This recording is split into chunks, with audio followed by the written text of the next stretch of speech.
everybody, welcome back to my channel. If you are new, my name is Kyemah. If you're returning, welcome back. This week we have another lovely guest, very near and dear to my heart, coming to the table. She will be bringing a different insight, a different perspective to the Parenthood series, and I'm very happy to share her on the channel. And here she is. Hello, me and the baby.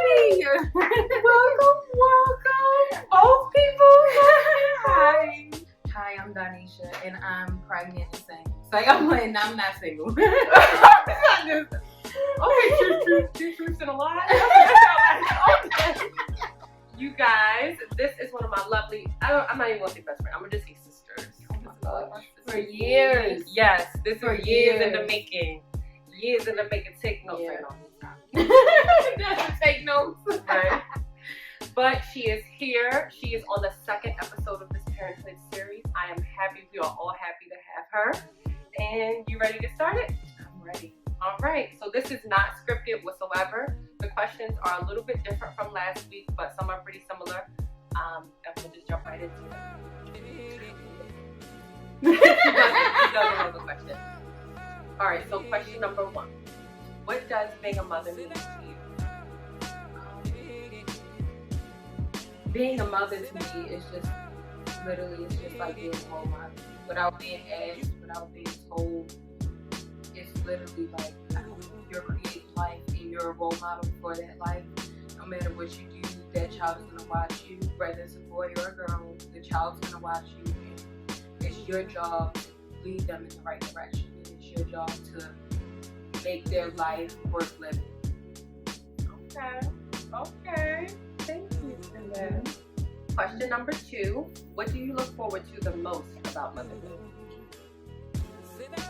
I want a clean baby that like clean to Okay. me. Oh, I'm excited about. I want my baby to look just like me. Like it can have little touches of the baby daddy, but I do want my baby to look just like you. I mean, it's nothing like having a season in the world. Like it's nothing like you'll never experience anything like that. Like, and I was never one who really was like, oh, I want so many kids. Like, but you know, when you are blessed with a child, like it's a feeling like no other. And I'm sure that when I hold my baby, it's a feeling like no other. So, I mean, I'm just excited about really just experiencing that love and going on to a new chapter in life and being a new role model. Oh, okay. So you're excited, like you're welcoming I'm excited. this new role. I'm not excited about the damage that's going to be done to my body, Yeah. but I'm Yeah. excited about, I hope that, you know, they say that when you hold your baby for the first time, that you're not even worried about that. And I think every mom has told me that, like, yes, you will go through hell being pregnant. Yes, you may go through hell giving birth, but like, honestly, that joy that comes after is so overwhelming that, like, you won't even be able to, like, comprehend it. So, and that love that comes after. So, I'm excited for that. Okay. Turn up. Third question. How does being Black affect your motherhood, if at all? It's more challenging. It's more challenging to fight for medical care and medical needs, and that's a real thing. So, I mean, I know that a lot of people feel like that's not validated. White doctors and white nurses in general think Black women can tolerate more pain. And there have been trials even in our past where they put Black women through different things and different trials because they feel like they can endure more. And they are still doing that, just in different ways. Even fighting for like prenatals, stuff like that has just been such a challenge. The hospital that I go to is very segregated. And it's not really my choice, but in terms of what I'm offered in the city of Baltimore and what my insurance will kind of pay for, I'm limited. So either I have to let some med students start learning on me as a Black woman, or you have to go to doctors who are going to completely segregate you and give you different treatment. And that's what it's like in the city of Baltimore to have a baby, unfortunately, unless you want to pay cash. If you want to pay cash, ball out, go where you want to go. And you get the treatment or pay for a midwife. But by the time, like right now, I'm so pregnant, and I found out later on in my pregnancy, so like, by the time it was actually time for me to get a midwife, I would have had to pay in full, which is over $5,000 cash, which it's not unrealistic for me. But you also have to buy stuff for your baby. So if you spend $5,000 on a midwife, that's only one part. What about your strollers and your cribs and your nursery and your formula and your bottles and your breast pumps and all that good stuff? So if you spend $5,000 on that, you got to make sure you got another $10K. Plus, kids cost $60,000 to get a raise. So you got to make sure you have extra money put aside for preparing yourself for those needs. Now, you could think everybody's going to bring everything to your baby shower, and that might be true, but you just have to be smart with your spending. And that's how that goes. So I made the choice to still go to a hospital where I'm hoping they won't kill me, but where there's definitely segregated medical care. And it's a challenge. And it's just, everybody wants you to be on like social services and everything like that when you have kids. I mean, I'm not. Y'all can throw it my way, but I'm not. Ain't nothing wrong with. I touched on this in the last video. There's nothing wrong with receiving support from governmental resources, because that's what they're there for. Right. We're not pouring. Common people aren't pouring their tax dollars just to not receive help from the services. You know what I mean? So don't feel bad. Don't feel like you are less than if you're using those services. Because at the beginning, middle, and end of the day, you're preparing what you need for yourself and your child. Exactly, and it's very expensive. It's extremely Children. Expensive. Like, that's a whole nother salary. Your kid is the salary. So she's telling you this now, and she's learning too. So yeah, absolutely. So I just wanted to expand on it a little bit. So you said that being Black makes it, or it feels like it's challenging because you are Black, and that you think that's due to, and you basically touched on this or hinted at it, but you think it's due to other people and their biases and their prejudices? Absolutely. As a Black mom, I'm not afraid about giving birth. If something goes left, then it goes left. But I know as a Black woman, I know that God has prepared me and my body. And it took me a while to get to this, because I was definitely afraid of giving birth. But as you get closer, you kind of you get more fearless, and God kind of puts like that strength into your heart. As a Black woman, my ancestors gave birth. My mom gave birth. My grandma gave birth. And they all did it multiple times. My grandma had 6 kids. My mom had 3 kids. Kyemah, your mom has given birth to 3 children as well. Every Black woman around me has given birth, and they are still walking and talking about it. So it should be no reason that I am afraid to give birth.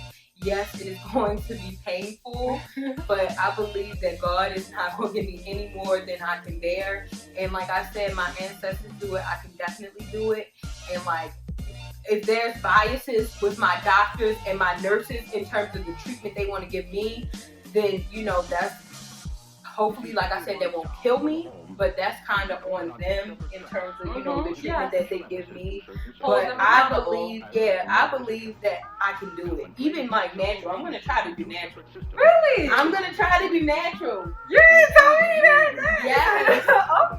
Yes, because you start getting contractions early, so your body gets prepared, and your Braxton Hicks are supposed to be worse than your real contractions. Okay. Braxton Hicks is nothing to play with. I just want y'all to know that.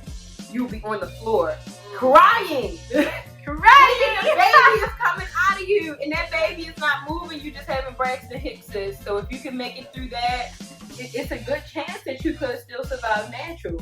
But I know they either going to try to cut me or give me an epidural. I really don't want either one. Cut me if it's an emergency to save the baby, but that's their go-to nowadays. They don't even get an emergency, and they'll still do a C-section. And there's so many health-related issues for a C-section. Right.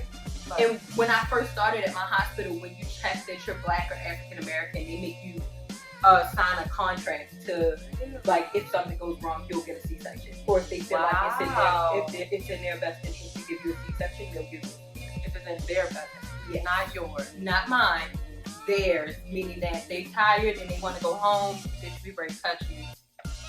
and that's what I mean when I say it's biased.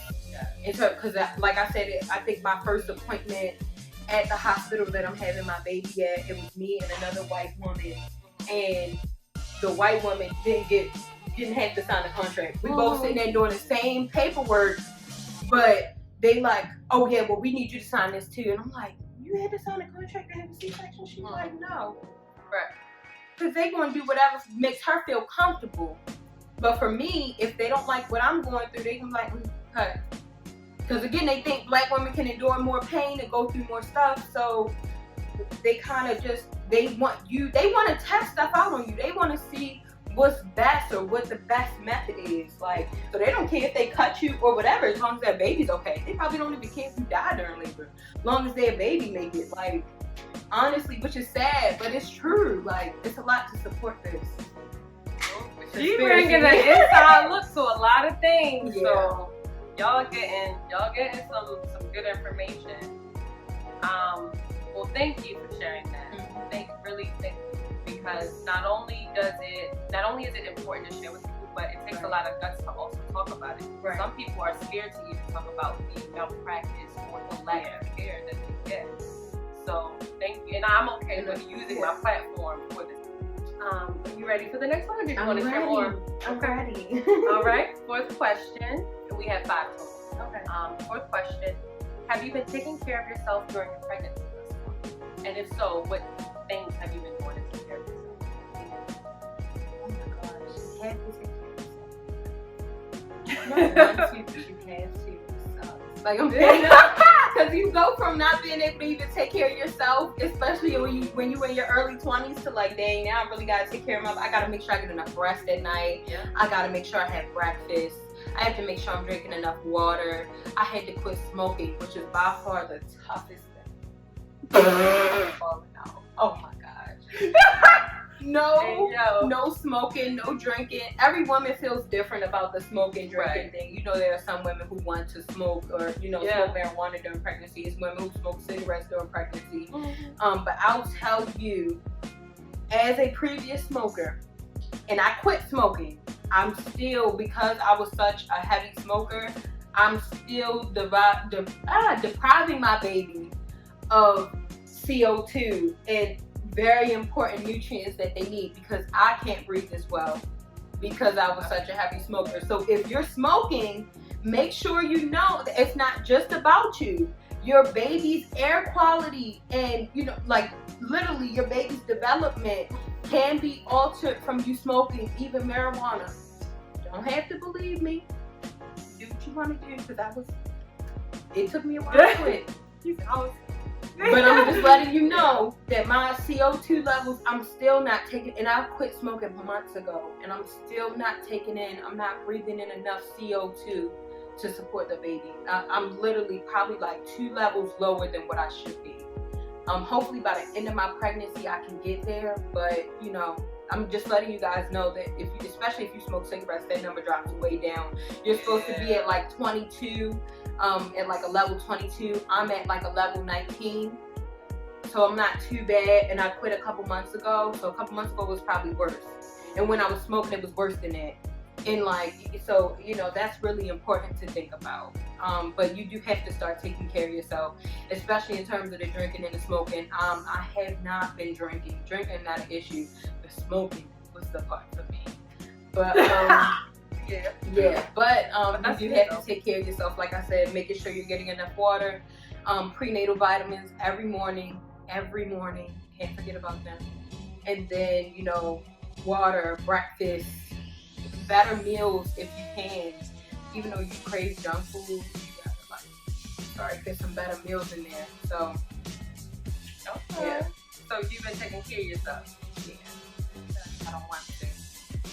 But she wants to. So thank you for sharing. Since we have wrapped up, feel free to let the audience know of any projects, services, businesses, any content that you are partaking in, and just put yourself on the spot. Hey, well, y'all know I got YouTube channel to sing. Yes. Mama Frosted. Yes, I do have a YouTube channel, Mama Frosted, and it's all about being a mom. So my channel isn't as fun as Kyemah's channel right now. It's fun. It's fun. And she's funny. She's funny as hell. So yeah. definitely tune in. So definitely check me out on YouTube. Other than that, I go to work, so I'm boring. But my YouTube channel is definitely a fun outlet where you can get to learn more about me. Not so much about the baby yet, but once the baby comes along, more about the baby. And yeah. Okay, what else do I do? Nothing. You can link your social media platforms if you want. Oh yeah, Instagram. You can follow me on Instagram at d_day218. If I look like a milk. Okay. But I do have a boyfriend. You gotta tell them. Talk it. I'm just saying. Walk it like you talk it. Because I lost a lot of weight during my pregnancy, but now I'm all stomach, which is annoying. But that's gonna come off right when we go. Yeah, I hope so. It's gonna take a minute, but you never know. So. Like I said, my this baby number one. Yeah, so. Baby number one. I don't have any more kids. Baby number one. She ain't the only one. She said number one. Yeah, the only one. Number one. Oh, well, girl, I'm getting a vasectomy after this. You? No. I'm not letting sterilize me. I am going to protect myself so that I can have kids more according to my life schedule. But, no. Don't let them sterilize you, y'all. Next thing you know, the COVID. Next thing you know, you end up on a commercial. If you all had the IUD, copper IUD lit, please call for compensation. Fuck out of here. You can't pay me enough to not ever have another baby or anything like that. Like, they can't compensate. But okay. Exactly. Thank you. Thank you for coming on the me. channel. Thank you so much. Thank you, mommy. Mommy to be and And the oh, baby. And the baby. And the baby. Yes. I'm so excited. I'm pumped like I'm having a baby. Yes, I'm very pregnant. I'm very pregnant. And we having a baby. Yes. I respect you, baby daddy. He'll be on the table, but no, we having a baby. I don't know. He helped out. He did his part. This us sperm right was all we needed. Stop. I'm gonna be like, what? Sperm was all we needed. But yes, thank you all for watching. If you are this far on the channel, thank you. Please like, subscribe, and share. Whatever you want to do. I don't know where I'm going, but I guess we figured out a song. And I will post all the links down below. All of Jonisha's information I will post as well. Her channel, her Instagram. My information will be down as well. And the same links, maybe not the same ones, but I will try to put some more resources down in the description box as well. Any more that I can find, anything that you want to share with me on screen. Okay, will be down there. Thank y'all for coming to the table. Thanks for having me at the table. You're welcome. We'll see y'all next week.